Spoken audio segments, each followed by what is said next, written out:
So, నాకైతే తెలుసు friends మీరెంతగా ఎదురు చూస్తున్నారో అన్న దానిపైనైతే. సో, నేనైతే ఏమాత్రం ఆలస్యం అయితే చేయను. ఏపీలో చూసుకున్నట్లయితే సిక్స్త్ క్లాస్ మెయిన్ స్టూడెంట్స్ అయితే సో, ఎఫ్ఏ3 ఎగ్జామినేషన్‌కి సంబంధించి ఇంగ్లీష్ అయితే అడుగుతున్నారనమాట. నేనైతే ఈ వీడియోలో అయితే మీకు వెరీ ఇంపార్టెంట్ పేపర్ అయితే చూపిస్తాను. సో, పిన్ టు పిన్ ఏమేమి వస్తాయి మనకు రోమన్ వైస్ అనేది అయితే మీకు ఎక్స్‌ప్లెయిన్ చేస్తాను. వీలైతే ఖచ్చితంగా వీడియో ఎండ్ వరకు చూడడానికి అయితే ట్రై చేయండి. అలాగే ఈ వీడియోకి అయితే నేను సో, 50 లైక్స్ అయితే టార్గెట్ అయితే ఇస్తున్నా. సో, మీకు అర్థమైంది అనుకుంటున్నా. 50 లైక్స్ అయితే కింద కంప్లీట్ కాలేదు. సో, కంప్లీట్ అవ్వడానికి అయితే ట్రై చేయండి, కంప్లీట్ చేయడానికి అయితే ట్రై చేయండి. ఇక మనం ఏమాత్రం ఆలస్యం చేయకుండా వీడియోలోకి వెళ్తే వెళ్ళిపోదాం. స్క్రీన్ మీద గమనించండి, ఆల్రెడీ మీరు స్టార్టింగ్లో అయితే చూసే ఉంటారు. మనకు క్రియేటివ్ రైటింగ్ అనేది రావడం అయితే జరుగుతుందన్నమాట. సో ఒక పారాగ్రాఫ్ అయితే రాయాల్సి ఉంటుంది. అంటే ఏదో ఒక టాపిక్ అయితే ఇస్తారు, దాని గురించి అయితే మీరు ఈజీగా రాసేయచ్చు. ఇకపోతే ఫేవరెట్ ఫెస్టివల్ కానీ ఫేవరెట్ ప్లేస్ కానీ ఏదో ఒకటి ఇస్తారో అది కూడా మీరు ఈజీగా రాసేయచ్చు. సో కొద్దిగా ప్రిపేర్ అయ్యేది బాగుంటి. సో అంటే మీరు ఒక పారాగ్రాఫ్ ఏదైనా కానీ ఒక పారాగ్రాఫ్ అనేది దేని గురించి అయినా ప్రిపేర్ అవ్వండి. జస్ట్ మీరైతే వర్డ్స్ అనేవి చేంజ్ చేసి మీరు ఈజీగా రాసేయండి. దాని తర్వాత చూసుకున్నట్లయితే గ్రామర్ వొకాబులరీ ఇది కామన్గా అయితే ఉంటుంది, మీకు తెలుసు అనుకుంటున్నా.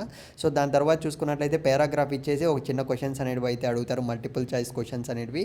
సో అవి కూడా మీరైతే ఈజీగా అయితే అటెంప్ట్ చేయగలరని అయితే అనుకుంటున్నా. ఇకపోతే మెయిన్గా చూసుకున్నట్లయితే అంటే స్టార్టింగ్ రొమాన్స్ విషయానికి వస్తే సో మనకి చూసుకున్నట్లయితే ఒక పోయం కానీ లేదంటే ఒక ఏదైనా స్టోరీ కానీ ఇచ్చేసి కింద ఒక 5 క్వశ్చన్స్ అయితే అడుగుతారనమాట. ఈ క్వశ్చన్స్ అనేవి మీరు ఈజీగా మన పారాగ్రాఫ్లో కానీ సో మనకి స్టోరీలో కానీ ఖచ్చితంగా అయితే ఉంటాయి. అవే ఆన్సర్స్ అయితే మీరు ఈజీగా అయితే దింపేసినా కానీ సో రిలేటెడ్గా ఉండే సెంటెన్సెస్ పిక్ చేసుకొని మీరు ఆ పాయింట్స్ని అయితే రాయండి ఆన్సర్స్గా, మీకు ఖచ్చితంగా మార్క్స్ అనేటివి అయితే వేస్తారు.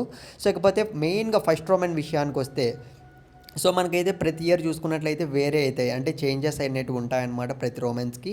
సో ఈసారి చూసుకున్నట్లయితే మనకు మ్యాక్సిమం పారాగ్రాఫ్ అయితే ఇచ్చేయచ్చు. పారాగ్రాఫ్ ఇచ్చేసి అందులోటి మనకు కింద కొద్దిగా డిఫికల్టీ క్వశ్చన్స్ అనేటివి అయితే అడగచ్చు. మామూలుగా అయితే డైరెక్ట్గా క్వశ్చన్స్ అడుగుతారు.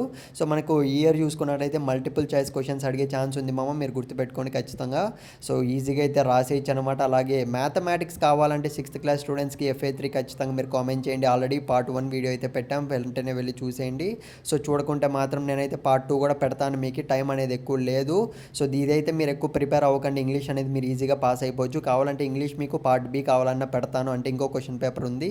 సో ఖచ్చితంగా మీరు కామెంట్ సెక్షన్లో కామెంట్ పెట్టే వెళ్ళండి. ఒక్కడికన్నా ఈ వీడియో షేర్ చేయండి, వాళ్ళకు కూడా హెల్ప్ఫుల్గా అయితే ఉంటుంది. So all the best.